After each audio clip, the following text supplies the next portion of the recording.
Finalizando o nosso módulo de reprodução geral nas fêmeas dos mamíferos domésticos, vamos comentar algumas coisas a respeito dos distúrbios reprodutivos, ou seja, alterações que podem ocorrer durante a vida reprodutiva desse animal.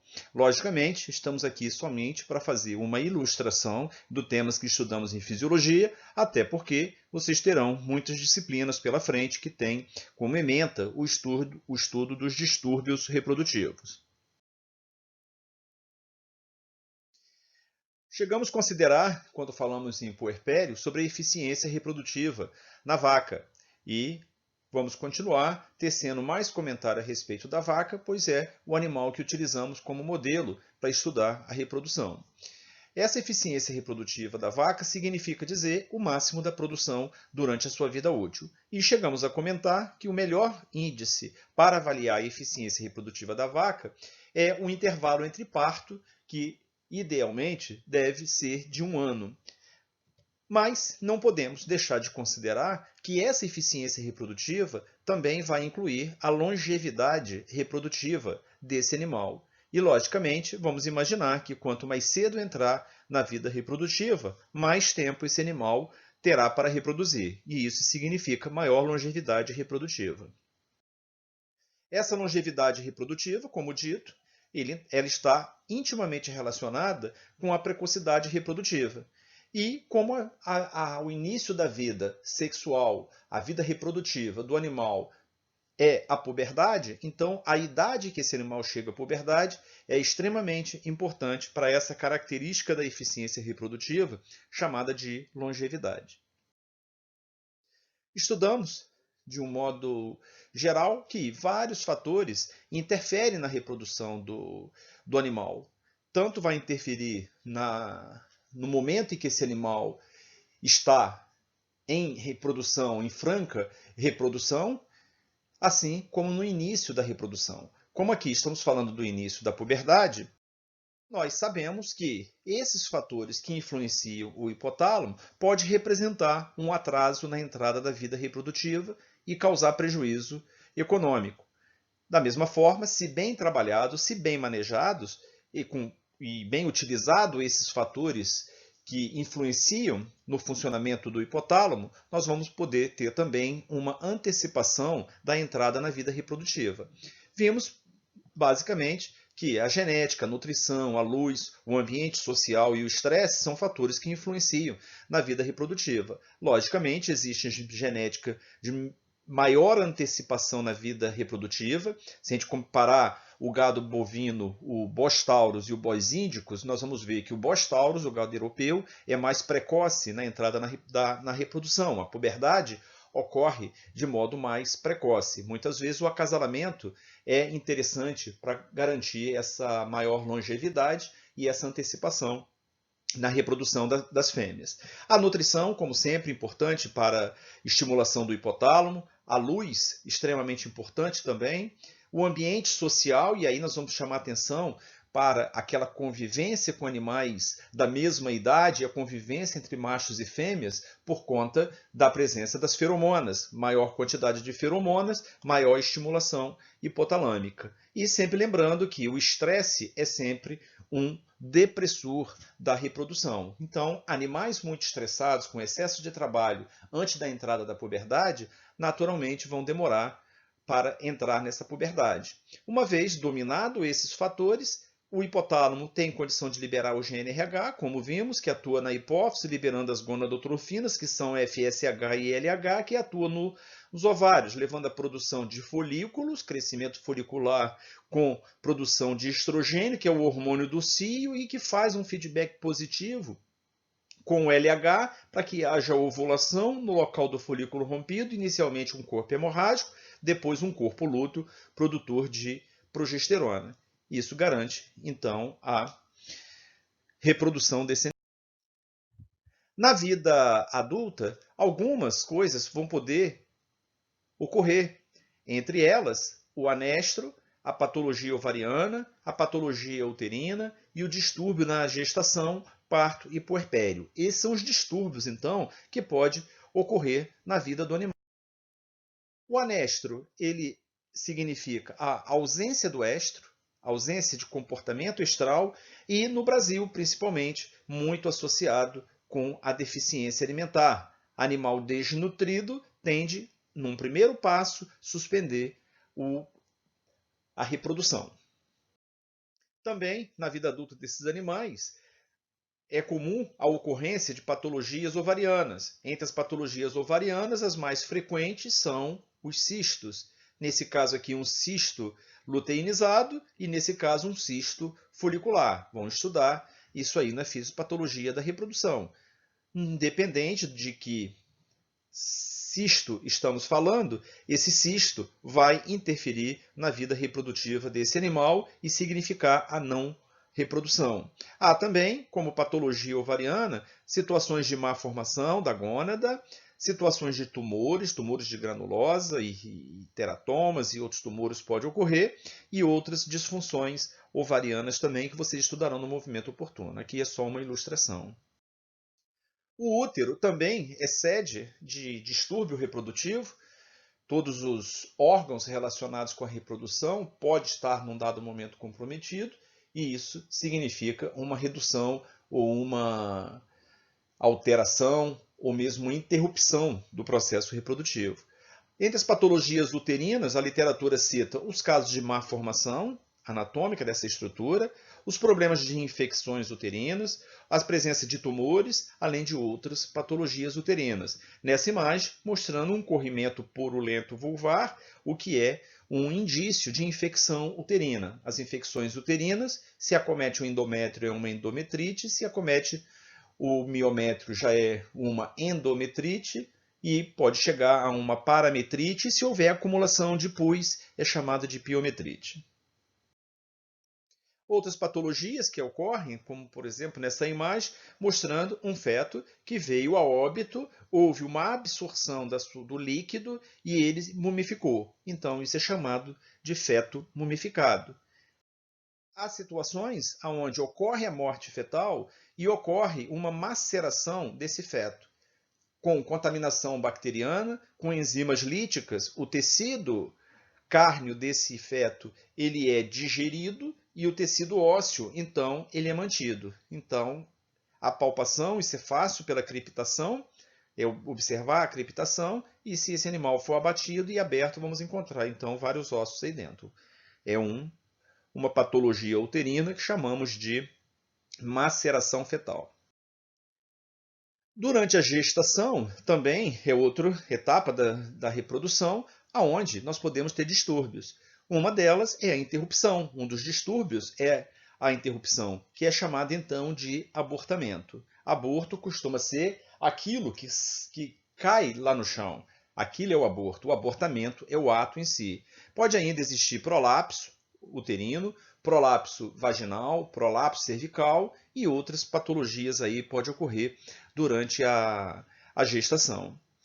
Nesse caso, está sendo mostrado então aí uma situação de abortamento. Está lá o aborto no chão e a fêmea na tentativa de reanimar esse animal, esse feto, então, que foi abortado, que significa dizer que ele nasceu sem condições de sobrevivência fora do ambiente uterino. Então, não caracteriza um parto, caracteriza um abortamento. Outra situação que pode ocorrer durante a gestação, como um distúrbio, é a presença de má formação fetal, que são chamados então de monstros fetais ou monstruosidades fetais.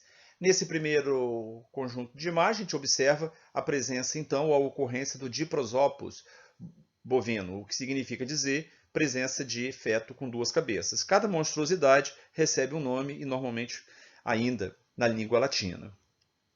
Nessa situação aí está sendo observado o Perossomes elumbis, que significa uma situação onde existe uma grande curvatura, principalmente dos membros posteriores, e esse animal, se não evoluir para a morte antes do nascimento, em função inclusive da distocia que é gerada, esse animal tem dificuldade de nascimento e muitas vezes acaba morrendo, e ainda se ele vier a nascimento, se houver uma cesariana, esse animal tem grande dificuldade também em sobreviver.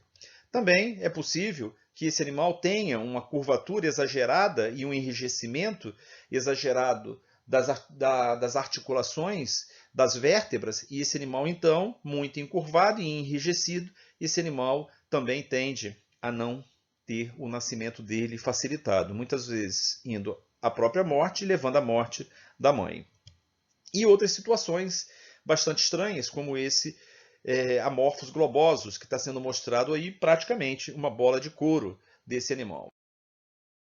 Também é citado na literatura a ocorrência dessa monstruosidade fetal também em ovinos, também em suínos, em todas as espécies animais é possível que a gente encontre a ocorrência de monstruosidade fetal.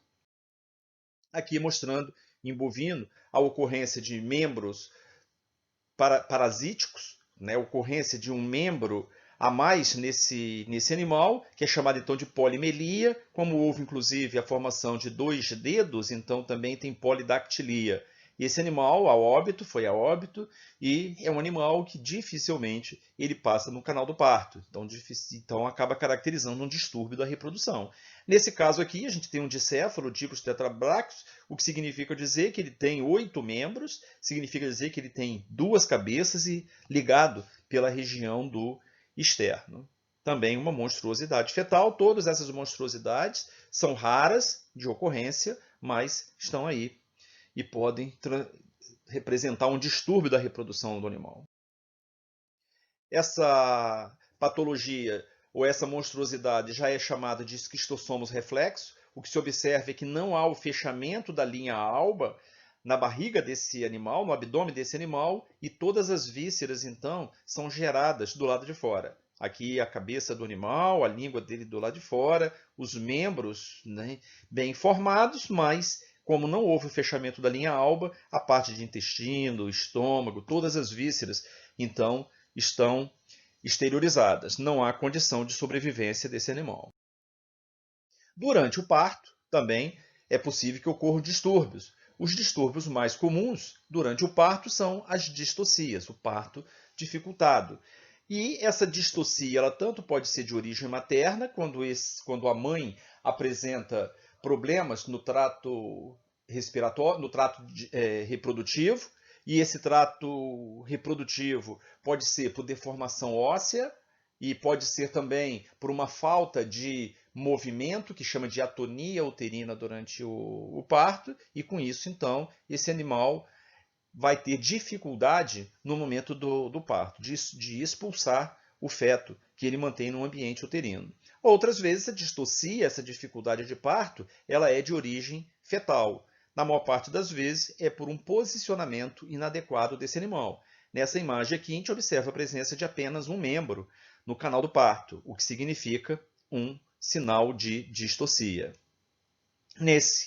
Nessa imagem, já estamos observando a presença de um feto extremamente grande, uma situação de gigantismo fetal, o que dificilmente vai permitir que esse animal seja expulso do útero.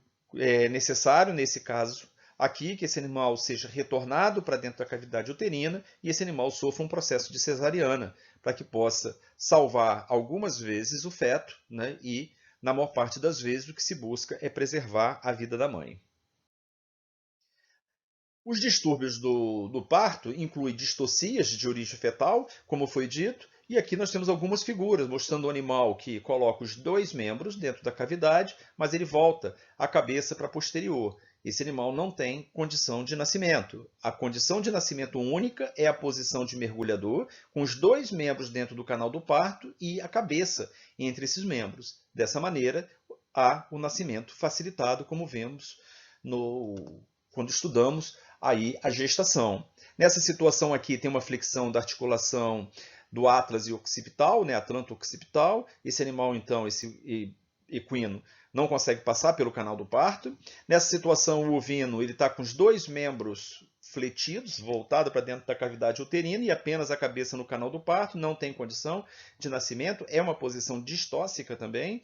Esse aqui, os 2 membros e a cabeça fletida, também não vai ter condição de nascimento, assim como nesse caso em que tem a flexão da articulação do carpo, apenas um membro dentro da cavidade e a cabeça, mas se esse membro não entrar para dentro da cavidade, não há condição de nascimento. Toda vez que o útero contrai, o animal é jogado para frente, mas não há passagem para o membro nessa posição.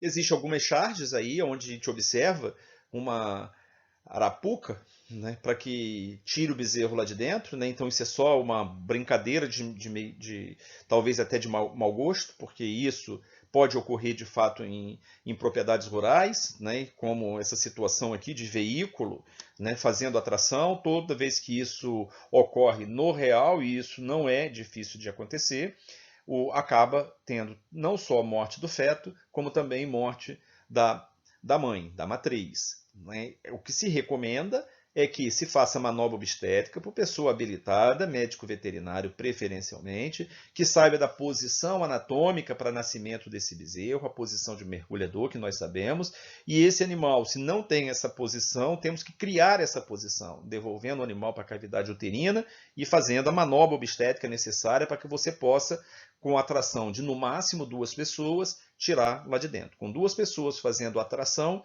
não há danos maiores para a matriz, para a fêmea que está com dificuldade de parto. No puerpério, são comuns as infecções uterinas também, são comuns as retenções de anexos fetais, os cistos ovarianos, os prolapsos, distúrbios metabólicos. A gente fala que são frequentes na literatura, que quando fala dessas patologias, mas, como sabemos, né, as patologias elas são raras. Na maior parte das vezes, o parto ele é normal. Na maior parte das vezes não há retenção de placenta, não há processo inflamatório, mas quando a gente considera as patologias mais frequentes, então eu encontro infecções uterinas, normalmente citadas, retenção de anexos fetais e essas outras que são colocadas aí nesse slide. Essa vaca, observando então aí penduloso na região da vulva desse animal, são anexos fetais que não foram expulsos. Né? Vão estudar isso aí na fisiopatologia da reprodução. Um animal, como nesse caso aqui, né, chega ao parto, né, com grande quantidade de massa gordurosa, é uma das situações que pode levar a essa retenção de anexo, além de distúrbio na mineralização, o animal não manejado de modo adequado, com um manejo nutricional adequado para a reprodução. A mesma coisa, mostrando um animal já de pelagem preta, o filhote e a placenta ou os anexos placentários ainda pendurados. Esse animal tem que eliminar esse conteúdo em até 12 horas. Se em 12 horas, como já foi dito antes, se em 12 horas ele não eliminou, então vamos entrar com o tratamento adequado. Outro problema que ocorre no puerpério também é o prolapso uterino. E ele tem graus diferentes, muitas vezes, né, só a vagina, outras vezes já chegando próximo da cérvix, nesse caso aqui já o primeiro anel cervical exteriorizado, em algumas situações de maior gravidade o útero todo ele é exposto. Esse é o prolapso uterino. Começa com prolapso vaginal, prolapso cervical e prolapso uterino. Então isso pode ocorrer também como distúrbio no puerpério. Outra situação é o distúrbio metabólico, no caso aqui, mostrando uma vaca caída após o parto, é o que a gente chama de paresia puerperal. Esse animal tem uma dificuldade em tirar o cálcio do próprio osso, das suas reservas orgânicas, e com isso, na hora do parto, ou quando começa o processo de lactação, aonde chega a ocorrer a perda de 2 gramas de cálcio para a produção de 1 litro de leite, se esse animal não tiver um bom manejo nutricional, ele não vai ter condição de mobilizar essa quantidade de cálcio. E com isso pode ocorrer que esse animal então fique caído, com tremores musculares, e se não entrar com uma terapia na base de cálcio, esse animal pode evoluir para óbito. Bom, é isso que nós temos para apresentar de modo geral sobre distúrbios relacionados com a reprodução, voltando a insistir de que não é proposta da fisiologia falar sobre patologias. Nossa disciplina é fisiologia. Isso é apenas para ilustrar e ver a necessidade que se tem de sempre aprender a fisiologia para que possa entender a patologia, sempre pensando que a patologia é a fisiologia que não deu certo.